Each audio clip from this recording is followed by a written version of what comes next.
Welcome to View from the C-Suite, where we have candid conversations with female executives about key business challenges, career advice, and more.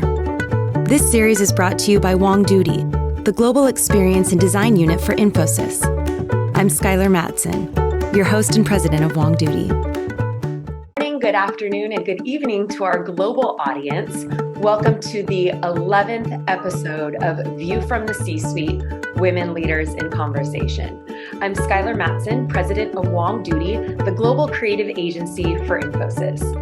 Today we're talking about a topic that you are likely seeing in a lot of headlines lately and probably experiencing yourself, burnout. And that popular phrase, self-care. But I feel the need to be very clear at the start of this. We're not going to be talking about bubble baths or mani-pedis. I do like those things, but when I look at the stress that women in leadership face right now, we are going to need a lot more than bubble baths to avoid burnout. According to the Society for Human Resource Management, between this 2-year period of February 2020 and January 2022, 1.1 women left their jobs. Of all the jobs left during the pandemic, 63% of them were held by women. So how can we, as women, keep ourselves from burning out? And more importantly, I know there are a lot of men listening in today. How can we as leaders, men and women, help prevent burnout among our teams? I'm so honored to welcome two amazing, very open leaders who have some insightful input on this topic. The first is Geeta Wilson, the Chief Technology Officer of Whole Health, Advocacy, and Provider Experience Platforms at Elevance Health, which was formerly Anthem. She oversees technology strategy, product development, and digital engineering operations for the clinical side of the business. I found this quote from Geeta in an article. She doesn't know I put this in here, where she said her mom taught her to enjoy life and work hard to make life the best it can be for those who depend on you. Two beautiful lessons, so relevant to what we're talking about today. Geeta, I'm so happy you're with us. Thank you for having me. And that was nice, inserting a quote from my mum. It was good to hear that. It warms my heart. I also welcome Andrea Fairchild, SVP of Global Sponsorship Strategy at Visa. She's responsible for leading partnerships with the Olympics and Paralympics, FIFA, and the NFL. She's had roles at Nike, Gatorade, and Kobe Inc. Andrea has been mentioned in the press for being a creative and innovative marketer with a strong understanding of what makes athletes tick. And I think that is going to be such an interesting perspective in our conversation today. Thank you so much for joining us. Thank you. Thank you for having me, and really appreciate what a wonderful intro. Thank you. Okay, so I want to start with a reframing. Self-care that we do as individuals outside of work is valuable, but I really want to focus this on how we're going to avoid burnout at work. So how do we redefine self-care at work? I recently went through an interesting exercise with my chief group. We were asked to write down all of the main sort of like tasks, responsibilities that we have at work, and note the ones that really gave us energy and the ones that sort of took energy away. It was called a heat map. And I'll be honest, I feel very fortunate. Most of the things that I am tackling at work are things that give me energy, but I know that's not always the case. So that's what I really want to explore today. How can we approach work? How can we focus on tasks or people or projects that energize us and do less of the things that take the energy away? How can we shift our work, even in small ways, to prioritize the things that restore us? So let's get into it. Let's start with this idea of a heat map. Geeta, I'm interested to know from you, what are the types of projects that really energize you? So, I thought about that question quite a lot over the last couple of days. And for me, it's really those that flex my strengths and flex my muscle, right? So things that give me energy, things that are going to amplify how I show up. And those are the things like being a problem solver. Mm-hmm. So, big, hairy problems that I have to get my arms around, whether it's, activating our digital messaging and chat adoption, which is okay, we have this goal that's in the single digits. just in 2019, and now it's in the double digits and going over 50% for like our goal trajectory by the end of the year.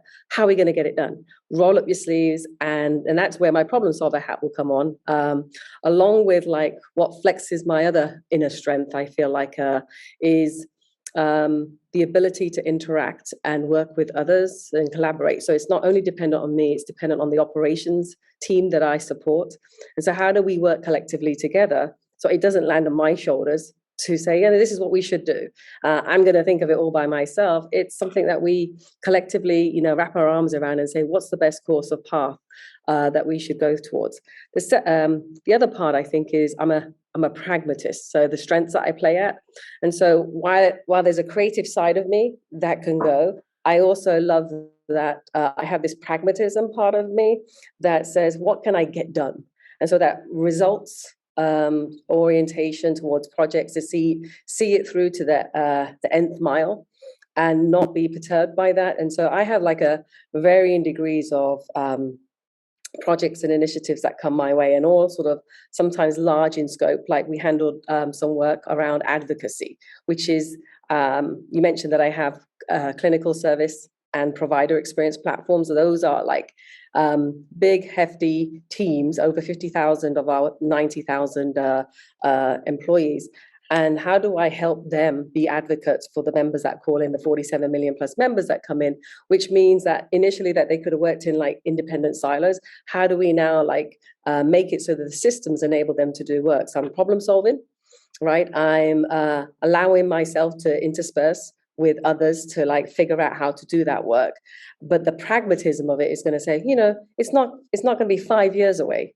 It's going to be something that we do this year, and we make ground, and we take ground in doing it. So I think also being able to like bite-sized chunks of the work that are maybe large in nature are going to be important for me. So that's just a couple of opportunities that I think, things that energize me.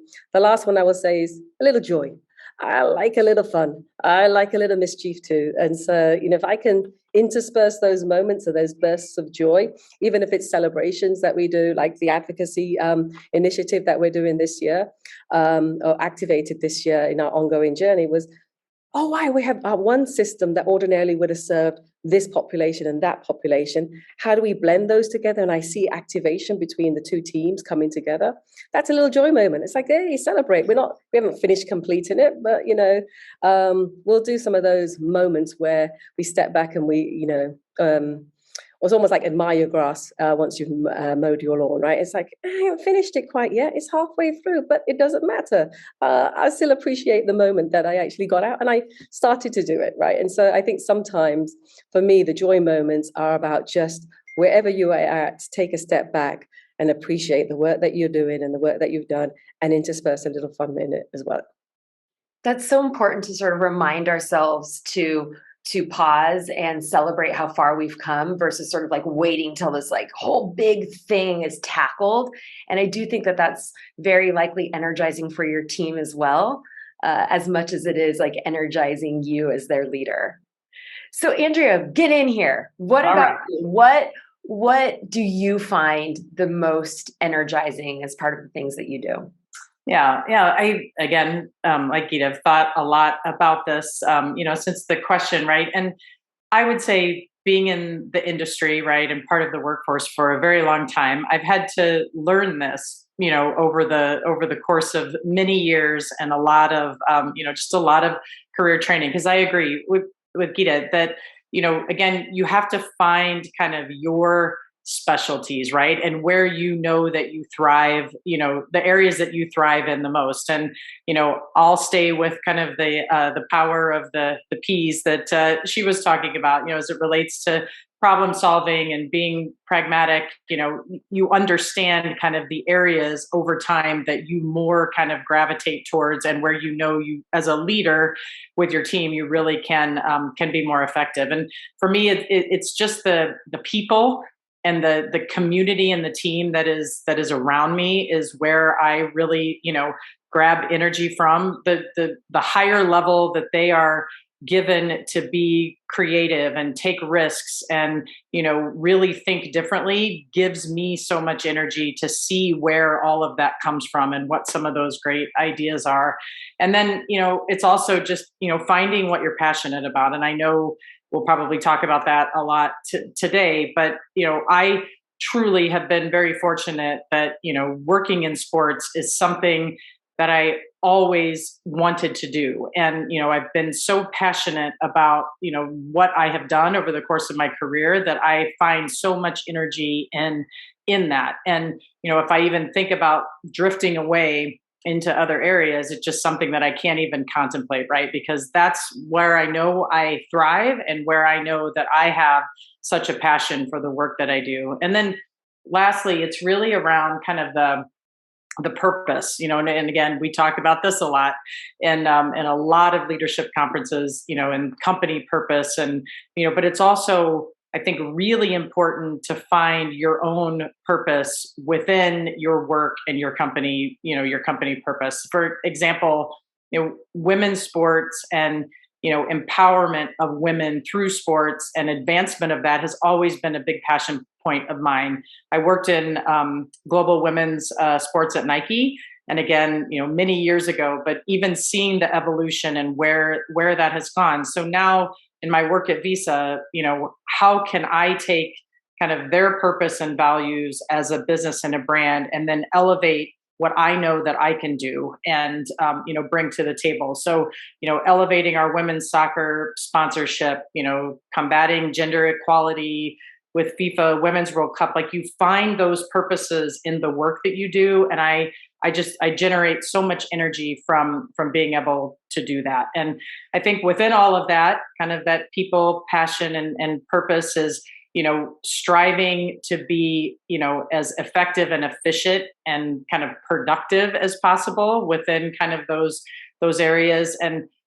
for me, the one thing, and again, in this high stress environment is just really ensuring that you're managing, those competing priorities. And that will help kind of that capacity and really resilience to stress. It is this emotional composure, your self-discipline to know the areas that you need to focus on. And the better I got at understanding that, the more kind of energy I found in the work that I was doing. And in the, easiest of ways to describe that is that you can't take on everything. And, you're defining yourself more by the things you're saying no to for your business and your brand and yourself than you are by all of the yes. And I think a lot of that really, really compounds a lot of the stress that we put on ourselves to kind of do everything. And you're really more effective in those areas and where you're focusing on. Especially as women, right? Right. I mean, the yes and the not wanting to disappoint. I think to be intentional about what you can really take on. I mean, there were just so many nuggets of wisdom from both of you in those responses. For the people listening in that you're in mid-career, taking a moment to really think about the things that energize you, that play to your strengths. Most of the time, we like the things that we're pretty good at. And advocating for yourself to do more of that in your work world is something that I recommend. But what happened, we can't always pick the projects that we want to work on. We can't always do the things that bring us the most joy. What are some strategies for dealing with the types of things that are maybe not your favorite? How do you get through those? I mean, you can't just delegate everything. Geeta, do you have any thoughts on things that maybe in your job you do find less fulfilling, but that you've found a way to find a little joy in? I think so. Like I think you said it well. Sometimes you can't pick and choose, right? What you want to work on. If we all did, it'll be very different in terms of what outcomes we would achieve. And so I was thinking about that question. And for me, it's like being in control of the stuff that is still out of your control, right? In terms of projects that might come your way or administrative tasks that you have to do. Like for me, the budgetary cycle planning, it's something that we have to do, and it could energize me, or it could be like, okay, now we've got to if I'm honest, now I've got to like step back and make sure that we're working on the things, do the business case, and ensure that, you know, I'm in line with my stakeholders, and then we go through cycles of planning and approvals. That isn't always a joy moment, right? But it is a joy. I find moments of joy in them in the process, right? And so I think if you can find like moments in the process that says, you know, here's what we're trying to do, and you explain and you're working with your partners and you're like thinking through together, collaborating together on how that would work, so that when you do get approvals, that's like, oh, fantastic, right? So, or if you don't, you're like, oh, let's sharpen our pencils. Maybe we don't need to ask for this much, we need to ask for that much. And so there are times when you're going to, I think you have to be, again, a pragmatic person. Like, I expect to know. I don't always expect a yes, right? And so learning to live in the gray for me is something that I've figured out how to do. Like, there was a time in my younger years in my professional career, I was like, I know the answer. I know what we should be doing. I was very confidently wrong as well in those times, right? And it's because I didn't know everything. I didn't know what, what was facing another leader. I felt I very much like, I know how to do that person's job. If they only did this and that. And I think living in the gray is something that there was a time in my career I would have felt unsettled, uncomfortable with that. Now I'm like, it's part of what I like to do.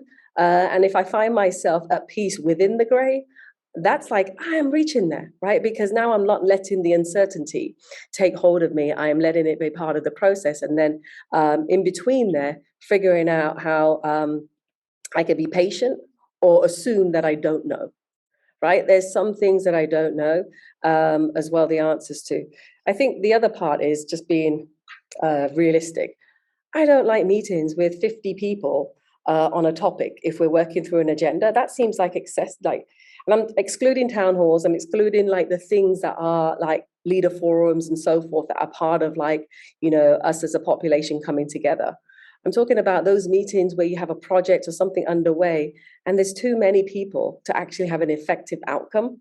And so do I like lots of meetings? Do I like, no, I like getting action done and less talking and more action. I have a bias for action. At the same time, I figure that, one of my strategies to deal with them is to set the example, right? And so, I don't have to be there in that meeting. So I'm one less person to have to be there in that meeting. And it gives some control over to the folks who are really making the decision, who are doing the work. So sometimes I released them having to provide, get approvals for me or my direction if it's not needed. And so it's less fulfilling to me to have to be the one who says, yes, this is the direction. Yes, this is the way that we should go, right? Instead of having it come from those. And so multiple meetings with too many undefined tasks and lots and lots of people on them, I just feel like you're compromising your outcome.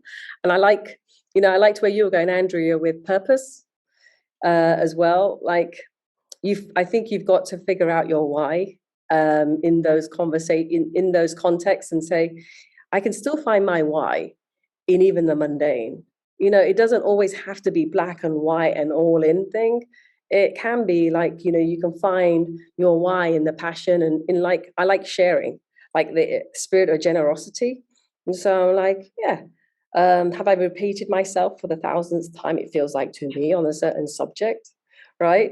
And instead, I'm like, well, maybe I could do, instead of doing one person, I could do many people, and we could talk about it, that collaboration space. So there's, I think, ebbs and flows. And for me, it really is step back and know that, your control, you're not going to always be in control of the uncontrollable. So how you deal with it is going to be important. And how you live in the gray is going to be important. It's a lesson I've learned over time. It seems just like such a tactical thing, but the amount of meetings and the amount of people in meetings is a massive drain. I won't name names. I don't want to put anyone on the spot, but a friend on my team, a friend of mine, a woman on my team said, oh my gosh, I have so many meetings and I've got to go to this one and this one and this one. And I said, you could decline it. And she said, what? I could just decline that meeting? And I said, yeah, you've listed off the other people there. Everybody's got a role. You could just decline it. And it was like, what? But you can. Andrea, How are you dealing with the less motivating aspects of your work? Yeah. And trust me, I mean, we've talked a lot about it. They're all there, right? Like I have defined it as the in the middle of the day. We have so many kind of tasks, right, that need to be done and are all part of kind of, just things that we have to do within the business. And I think first and foremost is just understanding that not everything is going to be up here and like the most motivating, exciting work that you are doing. There is a lot of in between there that that we all have to deal with. And I think you said it best, Skyler, too, like being able to, and I think this is over time, right, within my career as well, is understanding that I don't always need to be in the room.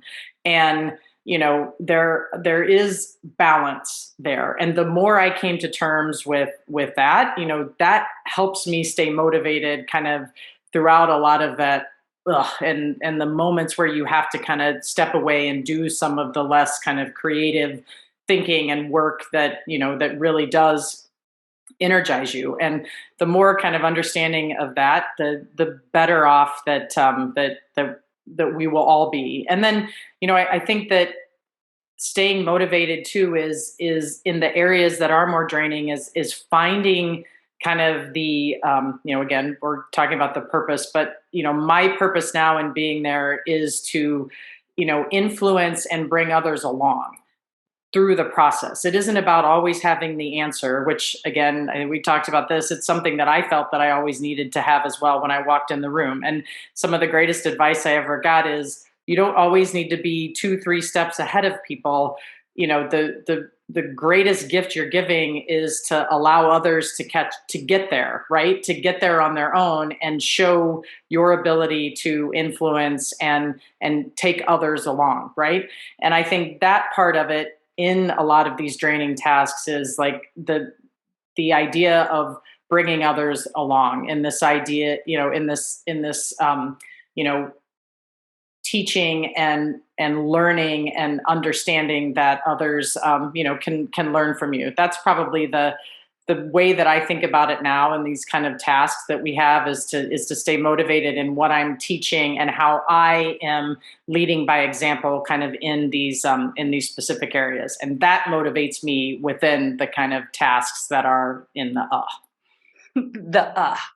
yes. Formal term, business jargon, That's right.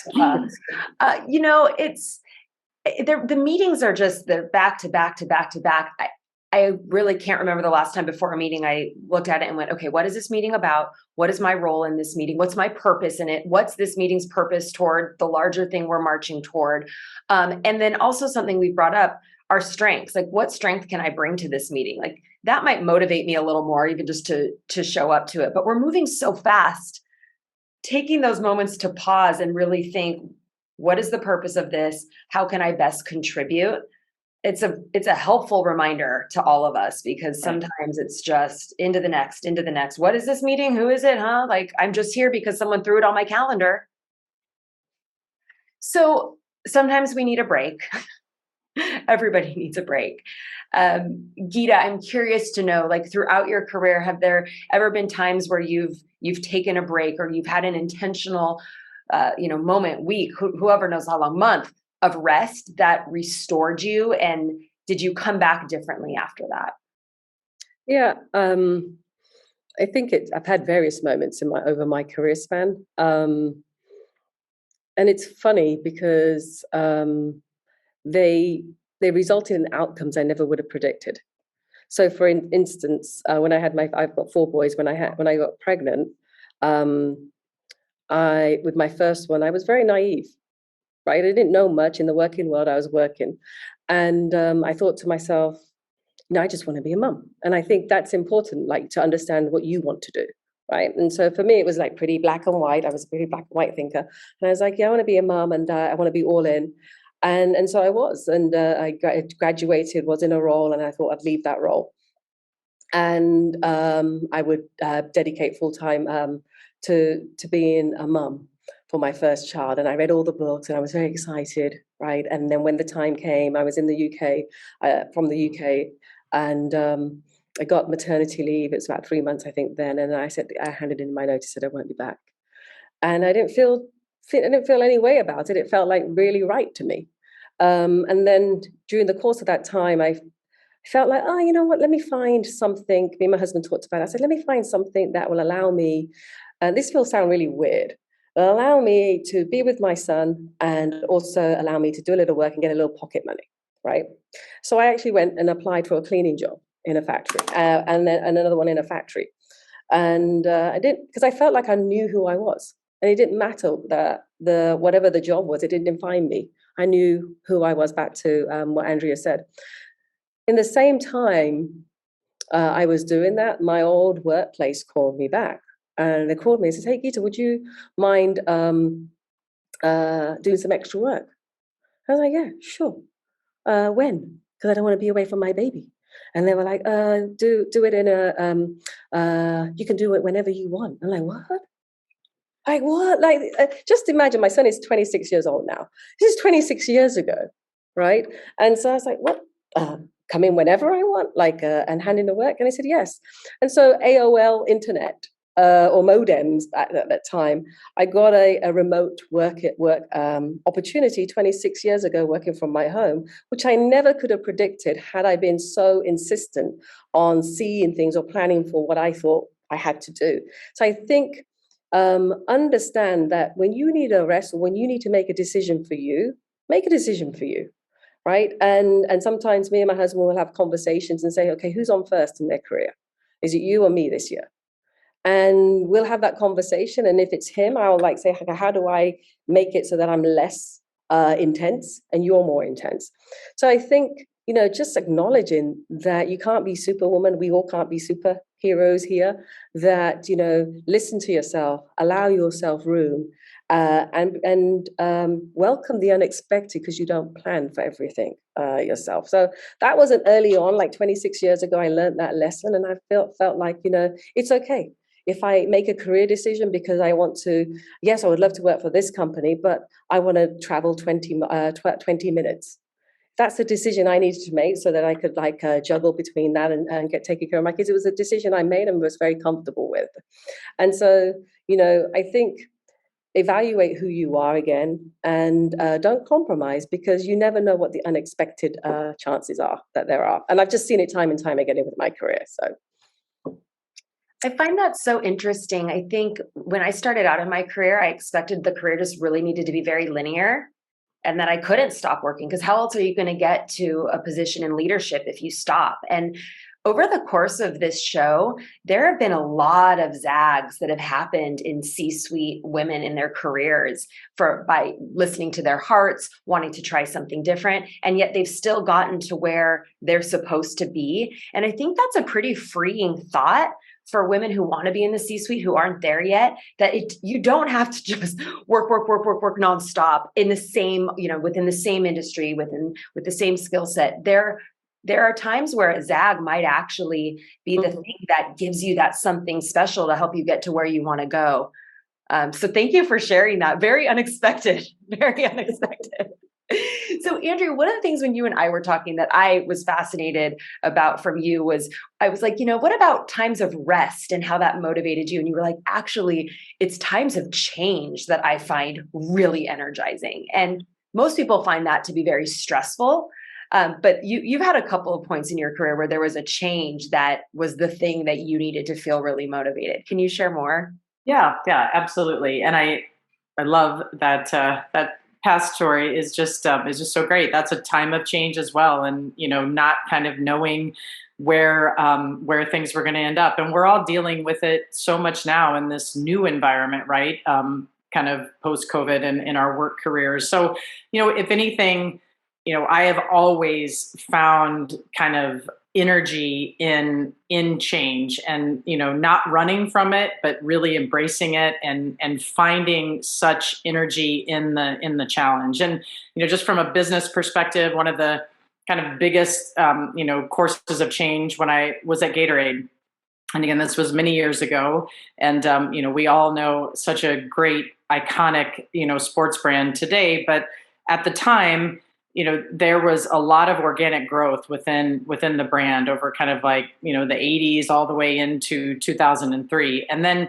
they hit a point where the kind of macroeconomic headwinds really started to hit the brand, overall. And I had joined about that time, and there was a lot of pressure, right? Like when things are going great, everyone is happy and there's energy in the room because things are going great. When they start to go in a different direction, there's a lot of kind of road bumps along the way, including layoffs and just a lot that of heaviness that happens in an organization. But we found kind of the energy in understanding the true why of the brand and the purpose of it existing, and really started to challenge kind of this conventional wisdom that, why is Gatorade only a beverage? We thought outside the norm and really thought about how to kind of re-engineer and think outside of what it could be. And that kind of evolution of being just known as a sports beverage to then being a sport nutrition company. And, that kind of evolution and problem solving, which we talked about kind of in the beginning, and disruptive thinking was really like probably the most energizing time of my career. It was hard. And, I always say that if it wasn't hard, everyone would be doing it. So, you've got to really push the envelope and think about it. But the energy that came from just every little success that was happening along the way, to think, and we had no kind of boundaries of kind of innovative and thinking that we were able to do to kind of reestablish the brand. We got true to our target again. And, we became that leader, and being emotionally connected to athletes and being synonymous with sport where you see it today. But, riding that wave of really driving that change and seeing, year after year, just the successes start to continue from a business perspective. There was just nothing that was a greater feeling than that. But what I will say is a lot of times there, everything with that is there are peaks and valleys, right? And, those valleys are the hard part, but you have to embrace that and find, again, the motivation to get to the peak and to keep driving towards the peak. And I know, again, talking about just things that personally what makes you thrive and what makes you, really energetic around your work. That's it for me is, thinking about new ways and driving change within an organization. And I think it goes back to that purpose, and once you know that and once you understand your passion, then, just like the sky is the limit of understanding where you want to go and the gifts that you have to then bring to an organization and be at your best. You have both talked about being energized from the hard part and the challenges and when you really have to get there and problem solve. And I'm so interested, like there's like a pivot that needs to happen to find energy from that versus just to be overwhelmed by that. And I'm wondering how you guys got here. Do you ever remember like when that felt overwhelming and not energizing, or if there was a pivot or just a reframe that you gave yourself to make it be exhilarating and not crushing? Yeah, I think definitely, Skyler, I think it's, Andrea's said it numerous times, like the enjoyment or the whys and her passion and where, she's seen change. And I think leaving room for ambiguity is really important. And also, for me, I do think that being really receptive to whatever is it, whether you can't tell in the moment. There's a recent... she was a tremendous inspiration. She was on America's Got Talent. Her name was Nightbird, and she was from Zanesville, Ohio. And she said, you can't wait for life to be difficult, before you decide to be happy. And she was, I think early 30s with terminal cancer. And she sang this song, and the chorus was, "It's okay, it's okay, it's okay." And when I look at people like that who are going through, it gives me perspective, right? Look at what they're going through versus what I'm going through. I'm so grateful. Like the spirit of, the inspiration I got from how she looked at her life. And she said, it's going to get difficult, expect it. But in that moment, don't wait for it to be over to enjoy your life. And she's going through, and unfortunately, she did pass away just earlier this year. But her legacy was very, it made me really take a step back and say, Geeta, you've got to be grateful. I mean, you've got things that are, pebbles in your shoe and it's a painful moment. But, where you are in life, step back and just appreciate, that there may be others who are in more pain than you. There may be others who are going through. And so I think finding yourself in the moments where you can, and Andrea was talking about influencing and sharing, it's okay to be real and it's okay to be human with people. It's not cool to have a facade. When things aren't brilliant, I think you acknowledge it and say, you know what, I'm having a tough time at the moment, but I'm choosing to be happy, or I'm choosing to still find joy. And that's an intentional psychological change that you do. And it's almost like wherever I find myself with the cup getting full with tension, you've got to release it. And releasing it means I walk away. Releasing it means, you know what, I'm not going to think about it more. I go to bed. And don't give it the mental space don't give it the mental blockage that you're facing, and say, you've got to release whatever tension that is, whether it's with a project, whether it's with a situation at work, a situation at home. Find a way to switch gears and either go for a walk. I'll eat some ice cream, butter pecan. It's quite nice. But find a way, read, right? Digital detox. Find a way to stop those moments. And for me, it's really healthy that the weekends are preserved where I can. I remember working for someone, a president of in a former company that I was with, and they made it so that it mandated from Friday evening at 6:00 till Monday morning at 6:00. There was a digital detox, no emails, no texts. And you're like, really? Yes. And so her example cascaded and shadowed down to the rest of us. So that still stays with me today. I see it more than ever now that I need to give space for not just myself, but when I do that, I give it to others too. So I don't email during the weekend unless I've got a stability issue and we've got, our lines are down and I've got to get the call centers up. But if I'm just trying to send a note, I've got to be cognizant that I'm giving others work to do in that space, and maybe I shouldn't. So those are little examples of where I've found value in being truthful to myself, and also giving space and room to release the tension and walk away or do something different, or be mindful about the shadow that I cast as well. Butter pecan. I know. And I just want you to say it again. It sounds so beautiful.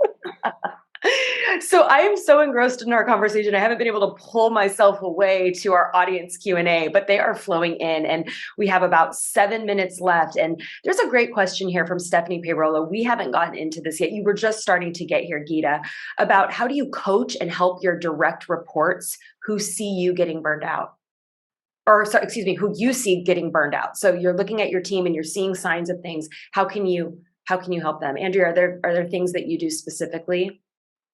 Well, I think, I have kind of the principles, right, that are important, just overall, not necessarily getting kind of into the tactics, but, I really, with my team, want to create this sense of community, right? And giving that support to one another is to me, and being connected, especially in this environment, right? It's never been more important for us to feel connected, supported by one another and our teammates, and having moments where we're uplifting one another. And, I think that acknowledgement of each other's contributions is something, and that sense of community and understanding that you can lean on someone and show your vulnerabilities that I don't feel early in my career were something that was ever a possibility, right? Like you had to always be on.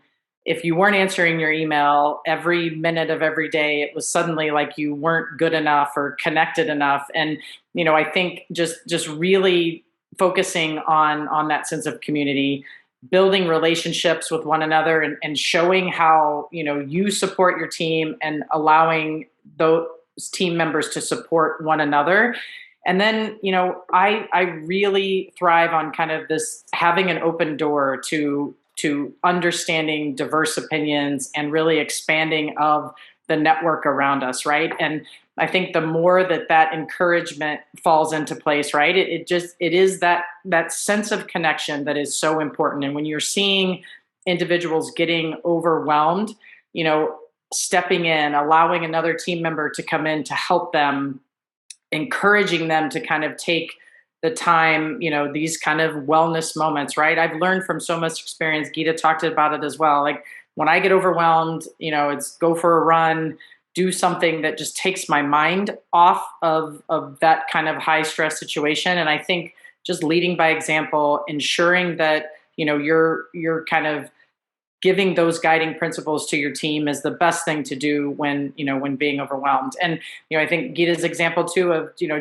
and she still remember, talking about it today, of an email policy that was put in place to give people the ability to step away, right? And it was something that was enforced, but it, ingrained. And I can probably guarantee that she has taken some of those practices and carried them on to her own team as well. So it just is, building, understanding, what is really helping individuals on your team.